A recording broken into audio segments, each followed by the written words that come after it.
We are all moved by what inspires us.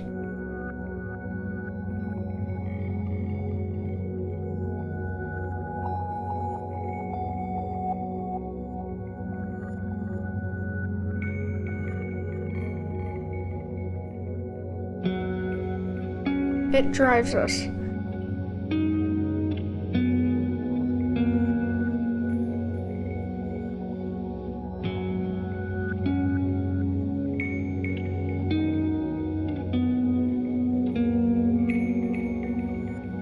The thrill.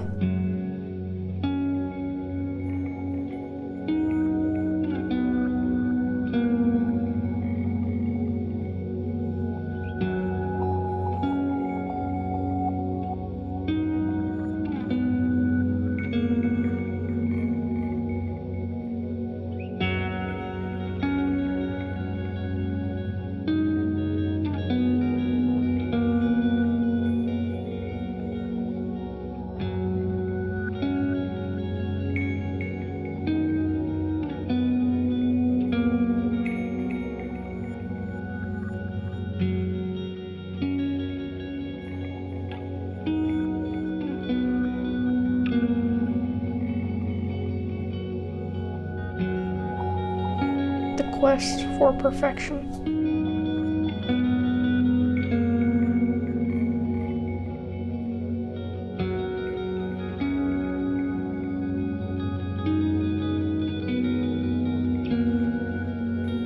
And the expectant hope for something good. And we all have something unique to offer the world.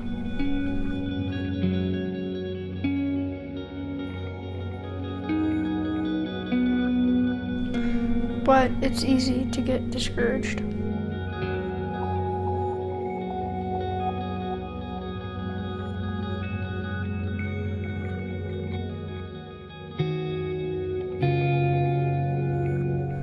To be deflated. The situation looks too big and we feel so small, like we don't have what it takes. And we find ourselves just living to survive, rather than to thrive. There's an event documented that took place 2,000 years ago. There was a man who challenged us to step up and step out, to fight against the fear of failure, and the fear that we don't have what it takes. And he beckons us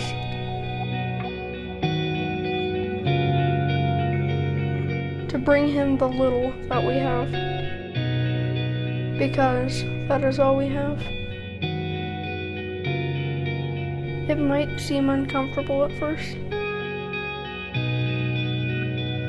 It might leave you feeling a little vulnerable.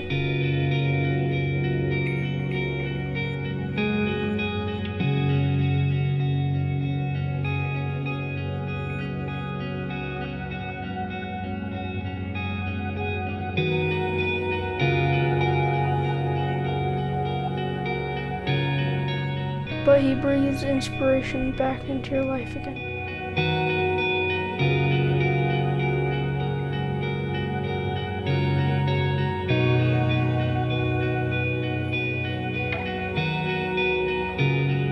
And into the lives of those around you.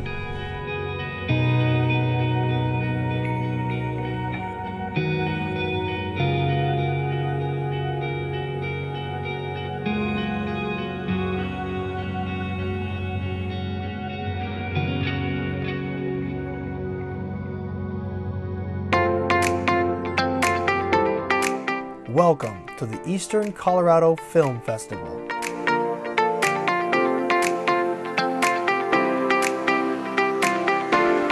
Right here in Lyman, Colorado.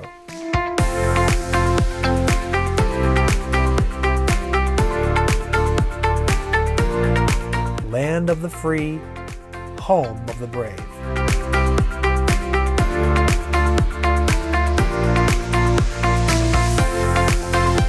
Made possible by our sponsors.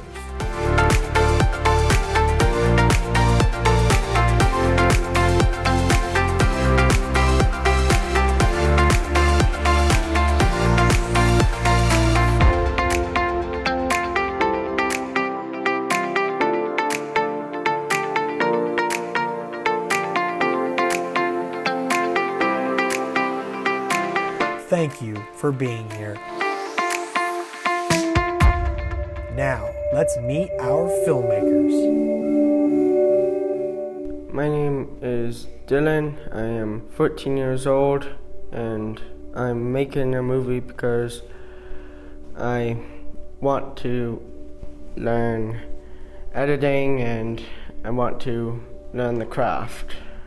The video I'm making is very much inspired by Looney Tunes and other stuff such as Pink Panther, and it's a thing really important to my family. My papa loved old Looney Tunes, and he passed away around 5 years ago now, and so it's hits really close to home to be making this.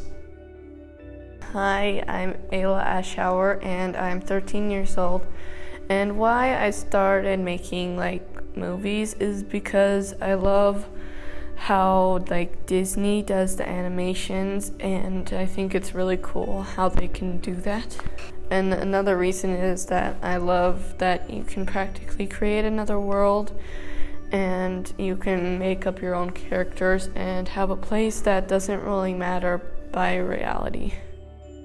Hi, my name is Haley Aschauer. I'm 16 years old, and I decided to make a movie because I'm really artistic and I think it would help me express my artistic abilities. My story is about a kid who gets bullied. I have been bullied ever since I got into high school, so I wanted to raise awareness for that. My name is Aaron. I'm 10 and I'm making a movie because I've always wanted to do something like this, like coding, making games, apps, movies. My movie is about a zombie virus being made in a lab. When I was 4, my dad taught me how to say stuff like zombie apocalypse. The thing I'm most excited about is putting it together, seeing what it looks like, and how well it turned out for the first movie. My name is Cutler. I am 17 years old. I am making this film to show how small humanity really is. However, a small change can always make a bigger impact in the universe. It all begins with just one person, leading into a bigger group. I will be showing in this film a bigger change that we have. So I'm Faith, I'm 13 years old, and I'm making a video because I kind of really want to win the GoPros to help my YouTube channel. My video is about the history of the Union Pacific Railroad. I really like history and trains, so I decided to make some. What inspires me the most would be the determination some people have towards the video making and all that. I'm really excited to do the filming and the historical research. Hi, my name is Henry. I'm 10 years old. I'm making this movie because I really have nothing else to do. What made me want to make this movie was my dog died. I just wanted to make a movie about my dog. My favorite thing I like about movie making is editing. Hi, I'm Jonathan. I'm 12 and I'm making this movie because I thought it would be a good idea because I've never made a movie before. I'm kind of looking forward to having fun with it and seeing how creative me and my friends can be when making this. The thing I want to learn the most about is the camera and filming. Hi, my name is William. I'm 11 years old, and why I'm making this movie is because it'd just be a good experience and fun. I'm doing a story in the Bible, the story of Balaam and his donkey. The thing I want to learn the most about is the good ways to make the movie, and the other is to learn the scripture better. Hello, my name is George Aschauer, and I am 11 years old. And I would like to make a movie because I haven't ever before, and I thought it'd be fun. The thing I'm looking most forward to is introducing people to jiu-jitsu. I want to learn how to use a good camera. Hi, my name is Ward. I am 14. I made this movie because I thought it would be a good idea to have a wheat harvest movie, and just thought it was a good idea. Something that I look forward to most of what I'm doing is just getting to teach people what happens on a small farm and different things that happen around there. Hi, my name is Amara and I'm 10 years old. I made this video because I wanted to have fun and work on making a video. I had the most fun with directing.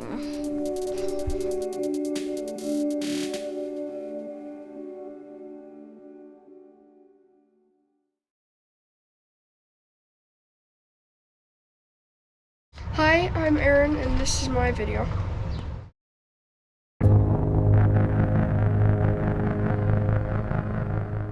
Test 35 for ending world hunger.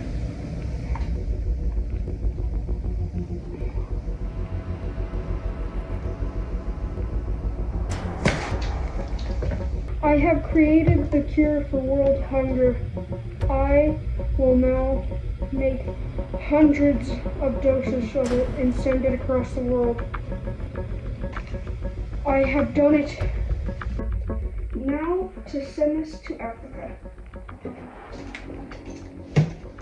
Dr. Mitchell, how's the research coming? Good. Just ended world hunger. You have? Yes. Fantastic. Will you take this to Africa? Absolutely. The children will enjoy it. Breaking news! Scientist and humanitarian Dr. Mitchell has created an alternative food source that is projected to end world hunger in 6 short years. The first samples of the food source have been sent to Africa and then will be distributed throughout the world. Oh, thank you, thank you, doctor, thank you. We were so hungry. We were so Don't hungry. mention it, don't Yes. mention it. I'm so grateful for this food source that Dr. Mitchell created. I have been starving for 2 weeks. I haven't eaten or drinking anything.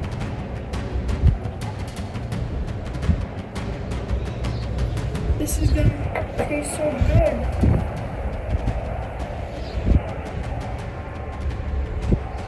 Oh, I feel so.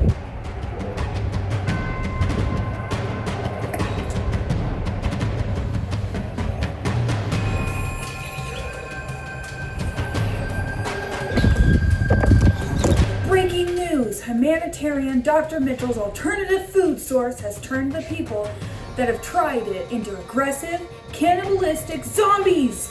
Initial reports indicate this may be contagious. No, what have I done? Why? How has this done this to the world? What have I done? What a nice day it is today. Dad! What? Zombie! What? Zombie! Oh my goodness! Oh! Oh! Please no! No, please! No! No! Hey! There's zombies out here. You shouldn't be out here. Are you a zombie? Stop or I'm gonna shoot!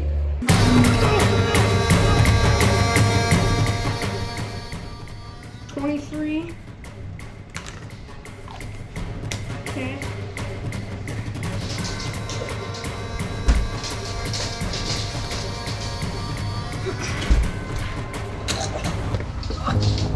Dr. Mitchell! Okay. Stay back! I've been bit! Oh! No! I'm gonna turn into a zombie! Oh, we gotta create a cure.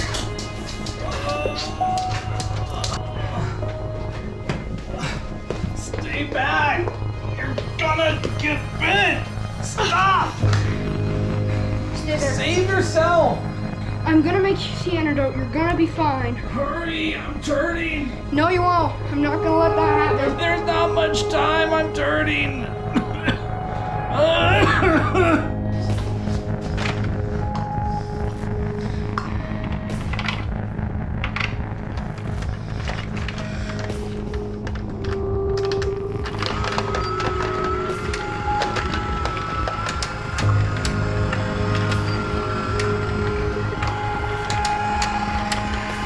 This should be the cure.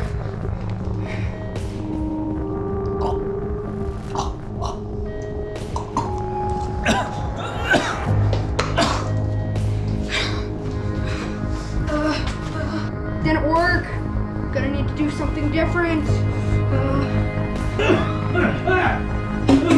Hurry! Just a sip of this. Oh,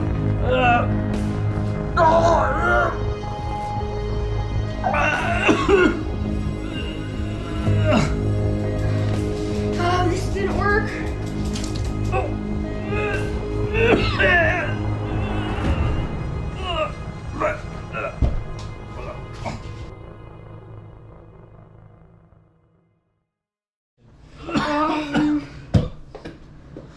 Forget it. Just let me die.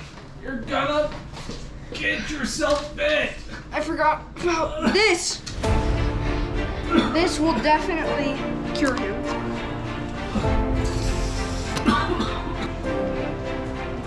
Drink this.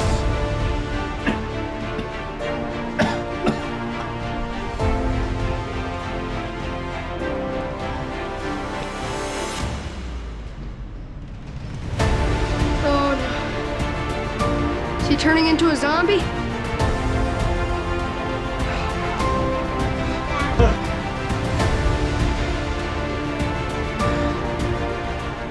It's working. Stop. It's working. It's working? It's working. We gotta get this across the world.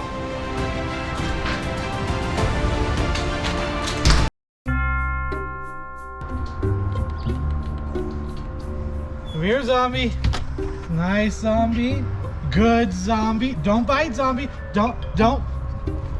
Oh, drink it all. Drink it all. Drink it all, zombie. I think it's working. I think Dr. Mitchell saved the world. Are you okay? Are you okay? Did it work?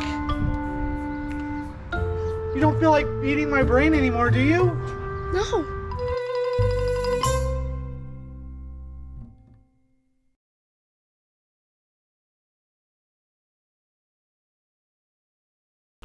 Hi, my name is Mara, and this is my very first video.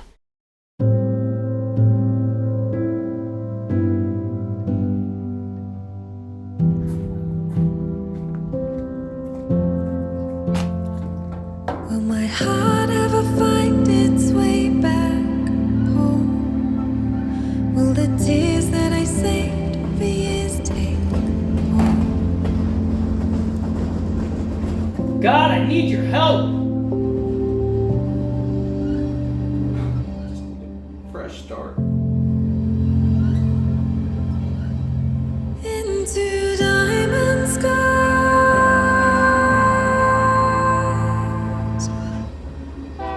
Next stop, Lyman, Colorado. Diamond skies. Letting memories go.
I think everything's gonna be alright. Yeah, everything's gonna be alright.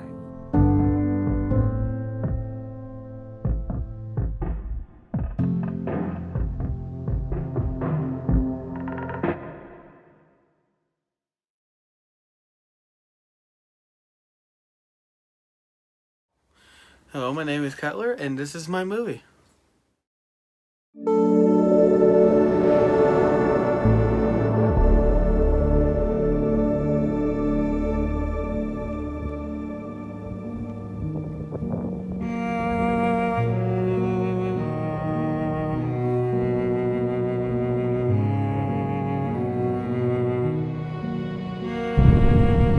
Isn't the scenery beautiful from here?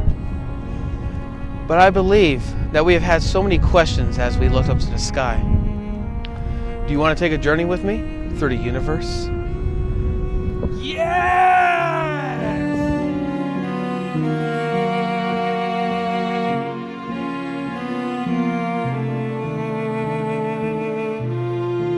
The universe is a mesmerizing tapestry of wonders that never ceases to awe and inspire us.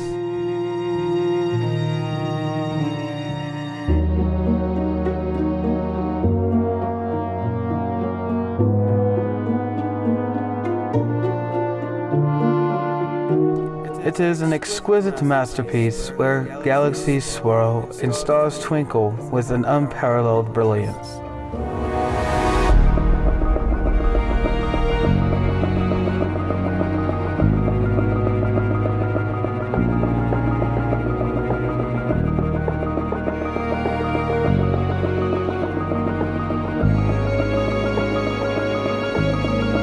The vastness of its expanse engulfs our senses, leaving us humbled by its magnificence.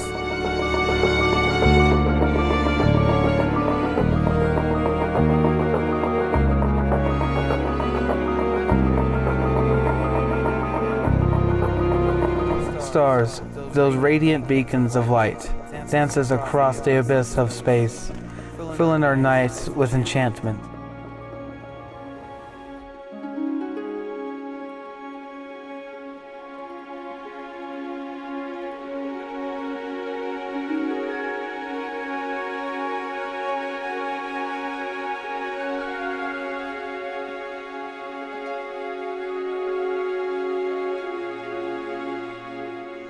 Their elegant twinkles whisper tales of distant worlds, reminding us of the infinite possibilities that wait beyond our planet.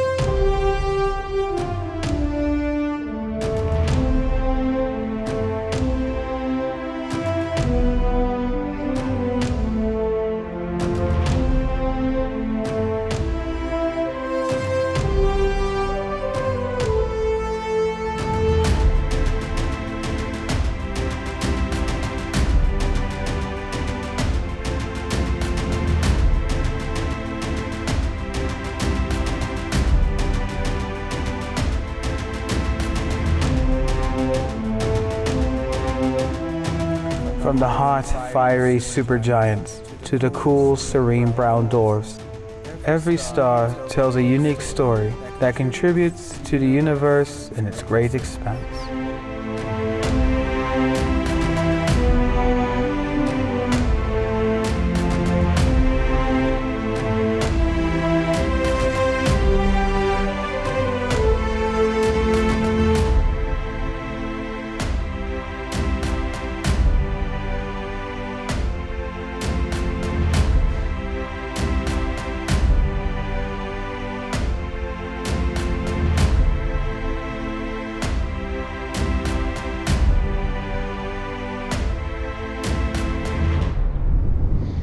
Do you think you're ready to explore the universe? Let's do it.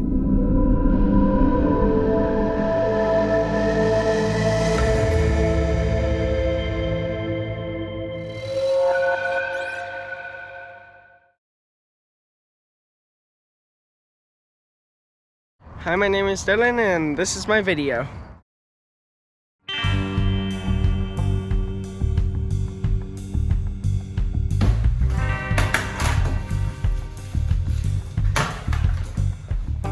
Y'all come back now, you hear?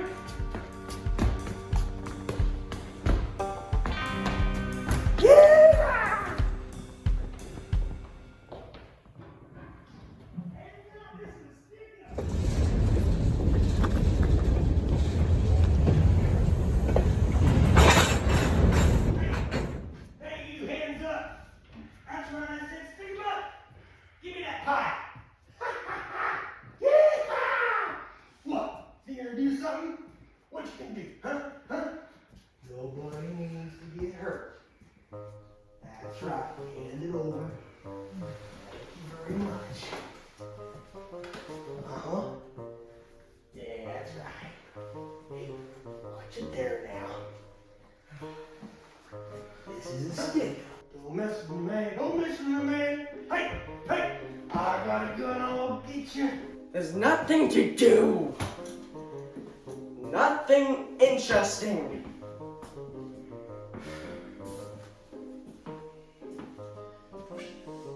Thank you very much.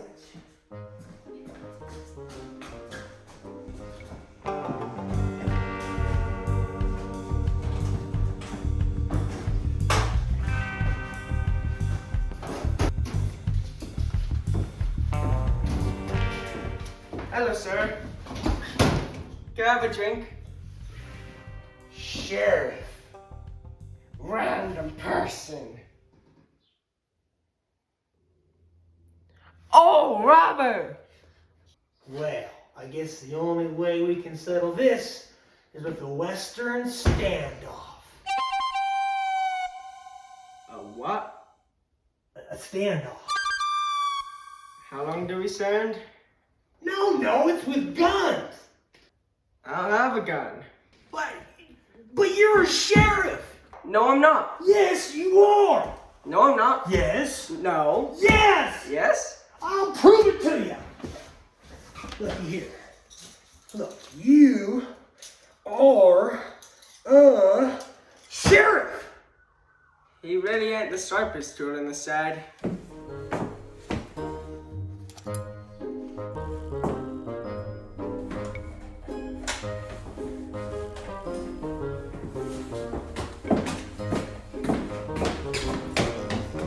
Ladies first.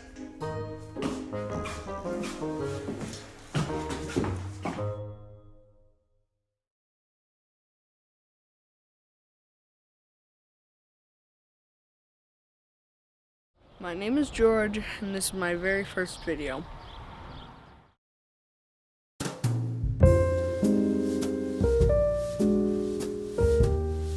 Brazilian Jiu-Jitsu, Portuguese, or just Jiu-Jitsu is a self-defense martial art combat sport based on grappling, ground fighting, and submission holds. Jiu-Jitsu approaches self-defense by emphasizing taking an opponent to the ground, gaining a dominant position, or using a number of techniques to force them into submission holds via joint locks or chokeholds.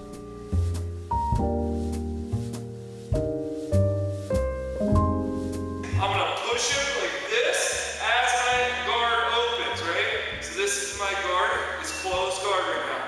I'm gonna put my foot down over here, and I'm gonna push him that way. Most of the time they're gonna close out that way, and then I'm gonna sit up and attack this arm as I shift my hips. And then I'm gonna try to make an attack that way. I started jiu-jitsu like 15 years ago. I like jiu-jitsu because it's good for self-defense and it's good to help get rid of your anxiety, all your worries. I mean, when you go into a jiu-jitsu gym and you train for 2 hours, you don't think about anything else but jiu-jitsu. All your worries go away. And then when you're done, you're like relieved that your anxiety and so anything you had pent up through the day, your worries, everything just kind of floats away.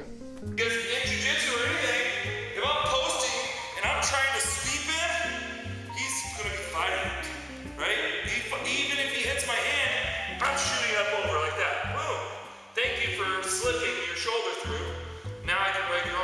It helps you learn basic defense against practically anybody that you can come across.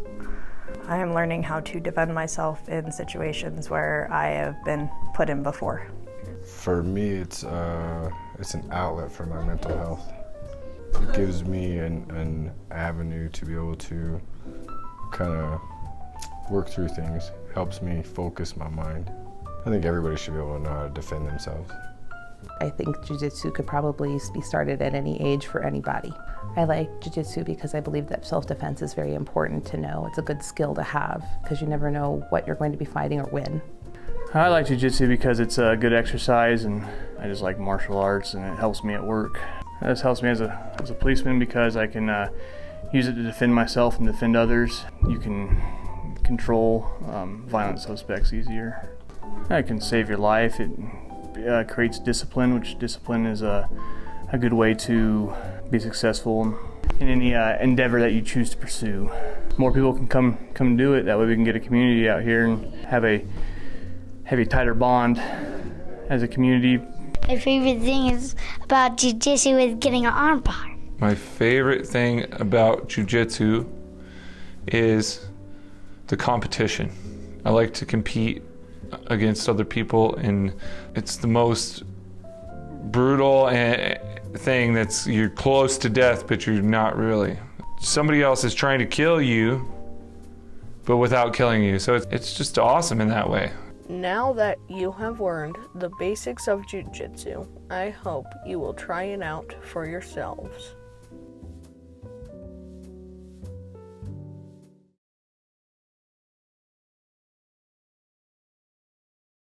Hi, my name is Haley Ashour, and this is my very first video.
My name is Ayla Ashauer, and this is my first animation.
Hi, my name is Faith, and this is my video.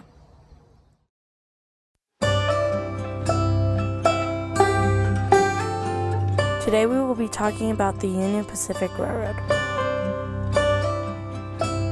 July 1st, 1862 was an exciting day for the people in Omaha, Nebraska. That day, the Union Pacific was on its way to become a huge railroad. The railroad was completed on May 10th, 1869. The construction of the railroad took 6 to 7 years. The person who constructed the Union Pacific Railroad was none other than Thomas C. Durant.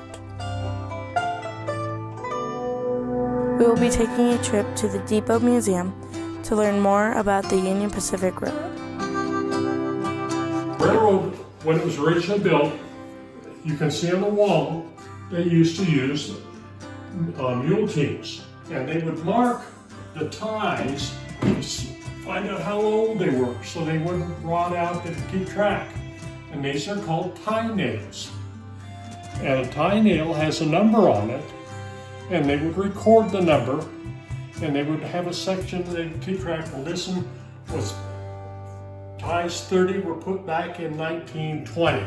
So by 1925 or maybe 1935, we got to pull all those ties. The tools that were used by the railroad are over here. And we have a few other miscellaneous parts around. There's some springs, some brake shoes. The large items there are called knuckles, and they are used where the two trains join.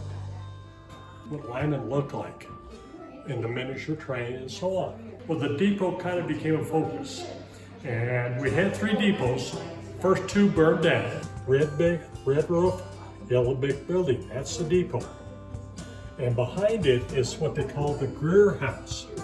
The Greer House would be our Holiday Inns of today, because they didn't have food on trains, they didn't have sleeper cars. So if you wanted to eat or rest, you stayed in one of the Greer houses. It was a hotel. And those are the smaller train, that's the N scale, very small. The examples of the one you had over there is the N. We have the Pullman, which was a sleeper car.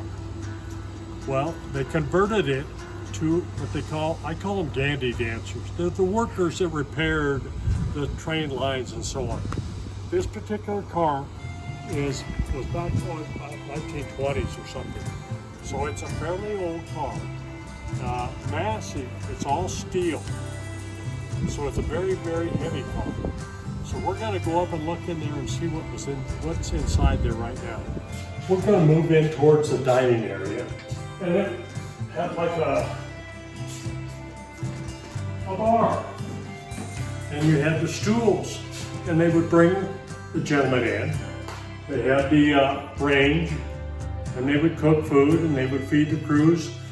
They would have their shift, they would get a bite to eat, and then the next group would come in, they'd feed them, and the next group, and so on. The caboose was, a lot of times, they had the brakeman back there.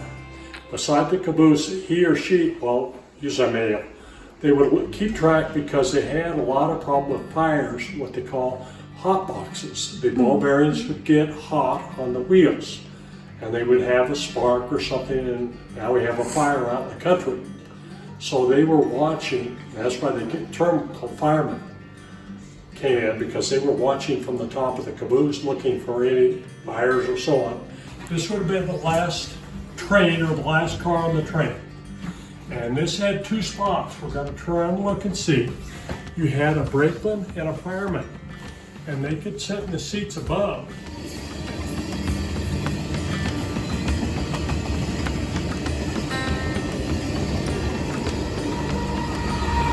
They had grain that they produced.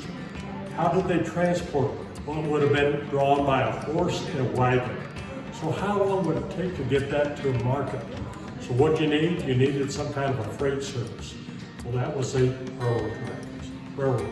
And then if you had cattle, then you would have to haul them and ship them north. They went to Chicago for packing. The Union Pacific carries a lot of grain cars.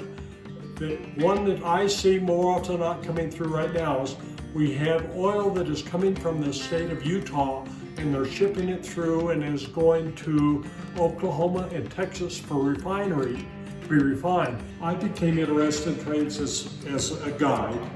We get people that come in to visit us, and a lot of times they maybe even worked out at Lyman or in the area, and they have some tremendous stories. And I like to hear what people share about their stories and what they did when they were growing up or as they were working. So Dennis has been an employee for the Union Pacific for 5 years. When we get our natural disasters, it's like floods, tornadoes, that kind of stuff. The tracks will wash out, we'll have to go out and fix all that. Heat makes the rail grow, so you'll start getting sun kings. We'll have to go cut track out, shorten it up. Wintertime shrinks, it'll break. We'll fix that. But I do know, like our track is 56.5 inches wide. That measurement originated from the old wagon trains because their wheelbase was 56.5 inches wide. So they made the railroad tracks 56.5 inches wide. We are building America, keeping it rolling. Thank you for watching. I hope you have learned a lot.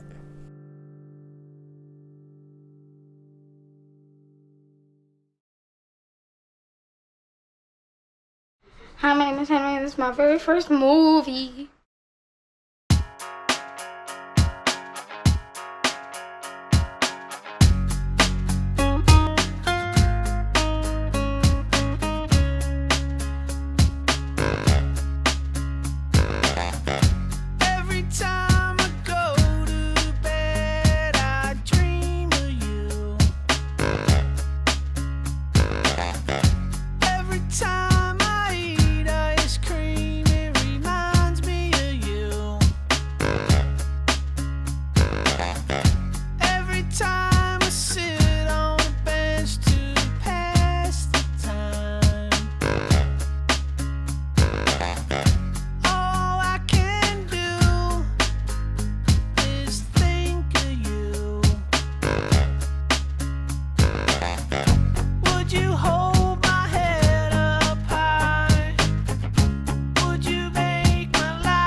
Hi, my name is Jonathan, and this is my first movie.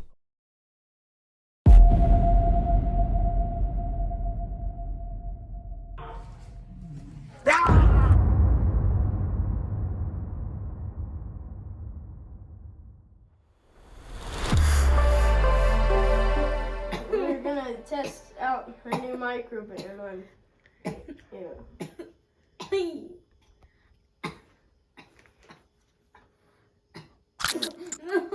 Ah!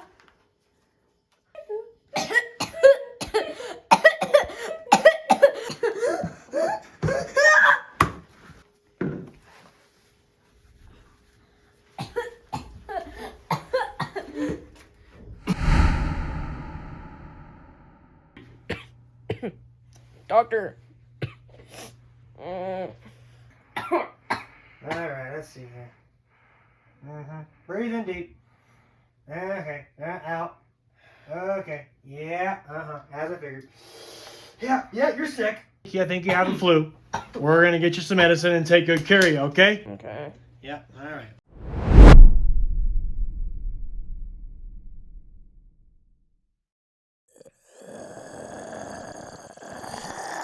Okay. What is that noise outside? Let me go look.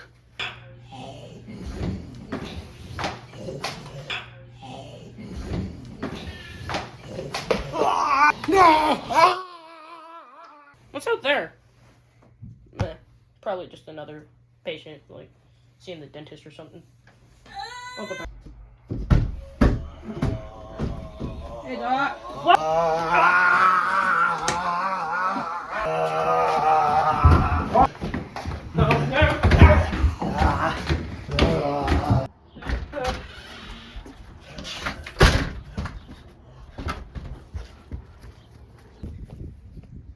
Oh, sweet.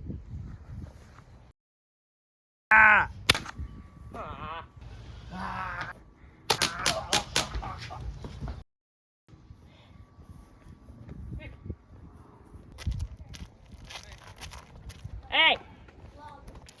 Hey. You alive? Yeah? Are you? Yeah. It's a nice bow you got there. You want to trade? Yes, sir. Came across some zombies a few blocks ago. Helped me out a ton. Yeah. Thanks. You want to go raid this building? Yes, sir. Okay. Okay, you ready? Yeah.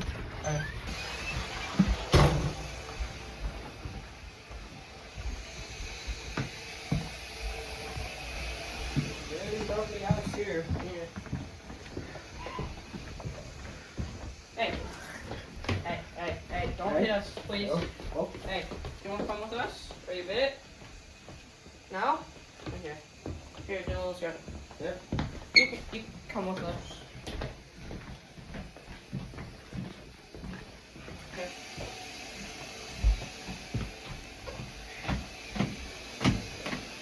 Hey, you want to be our friend? Come live with us? Like, make this a base? Yeah? Yeah. Okay, this would be pretty cool. Perfectly fine Yeah, now, for me. a place. And yeah, this. Yeah. This would be pretty nice. Those zombies. Why'd they have to do this? This is just sad. I miss Dylan and Henry.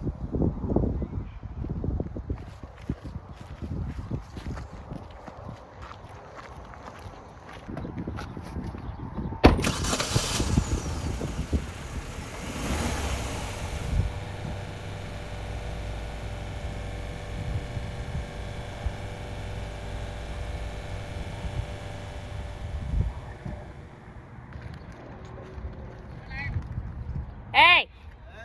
You alive? What does it look like? You want to come with me? Yes, sir. Star Civilization? Eh. Well, you can come in on the other side. Oh, hi. Hi, I'm not bit. Please don't stab me. There's the lock. You just lowered it. You can come in. Please don't stab me. Here. Thanks. You want to flip it on him? I will set it right there. Be careful though, there's zombies. Okay. You guys want to go back to a place I have? Yeah. Okay. It's a cool base. Yes, sir.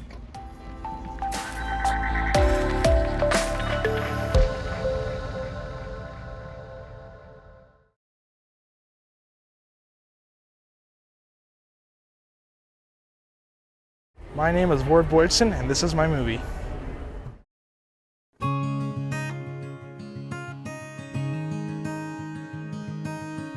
Have you ever wondered what happens on a small farm in eastern Colorado? Today we are headed to Thompson Farms to find out. Some farms have a cow-calf operation to raise and sell market beef cattle. Others raise crops such as wheat, corn, millet, alfalfa, and sorghum. Those are just a few. But here we are looking at wheat. First, you start by tilling the soil, which helps with weed control and breaks up crusted soil. Next, you plant your seed. There are many styles and types of planters, and they have evolved and gotten better over the years. Some seeds have a poisonous coating to keep animals and birds from eating them. Then you sit back and wait for rain while you work on other things around the farm. Once the wheat is grown, it is time to harvest. There are many different ways to harvest wheat, but the two most common are draper headers and stripper headers. This wheat harvest is one of the best looking crops farmers have seen in years. The grain goes into the hopper on the top of the combine, and then you dump it into a grain cart, which takes it to a semi-truck to take it to grain bins in local towns. Thank you for watching, and I hope you have learned what happens on a small farm.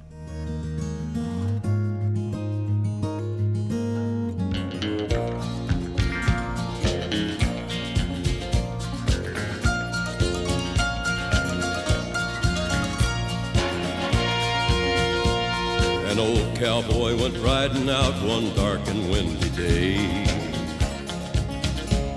Up on a ridge he rested as he went along his way, when all at once a mighty herd of red-eyed cows he saw plowing through the ragged skies and up a cloudy draw. Their brands were still on fire and their hooves were made of steel. Their horns were black and shiny and their hot breath he could feel. A bolt of fear went through him as they thundered through the sky, for he saw the riders coming hard and he heard their mournful cry.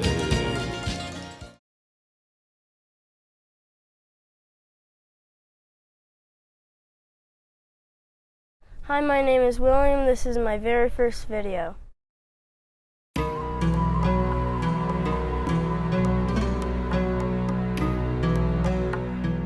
Once upon a time in ancient Israel, there lived a man of God named Balaam.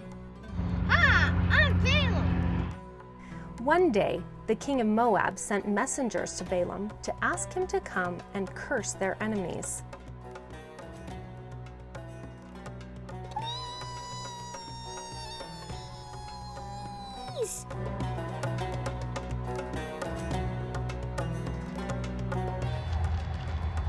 I have to ask God first.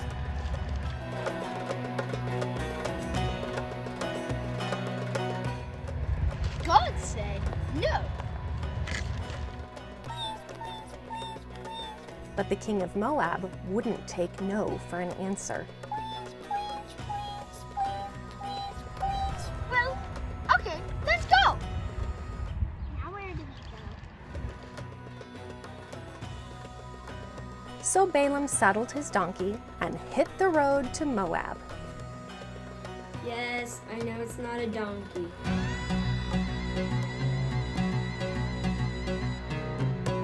But God's anger was kindled because Balaam went after God had told him not to go. So God sent his angel to stand in the way against Balaam. The donkey saw the angel of the Lord standing in the road with a drawn sword in his hand, and she had no interest in messing with God's angel. So the donkey turned off the road into the field.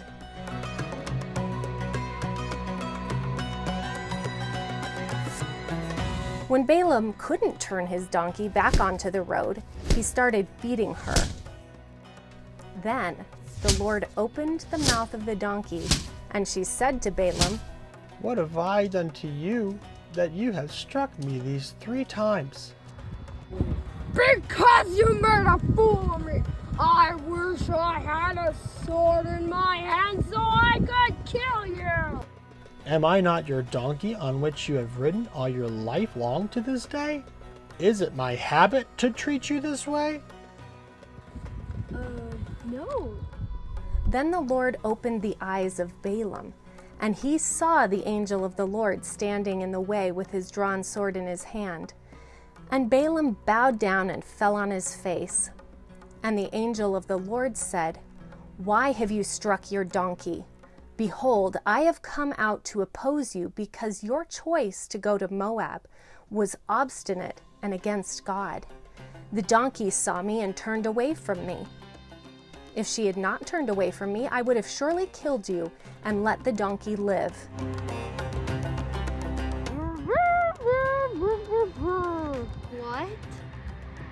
What? Ahem. Balaam said, "I have sinned. I did not know that you were standing in the way against me. But now, if my going displeases you, I will turn back." And the angel of the Lord said to Balaam, "Go ahead to Moab, but only say the things I tell you." So Balaam continued on his way, humbled and a little wiser than before. Gee, I hope you don't make this talking thing a habit. It makes me nervous.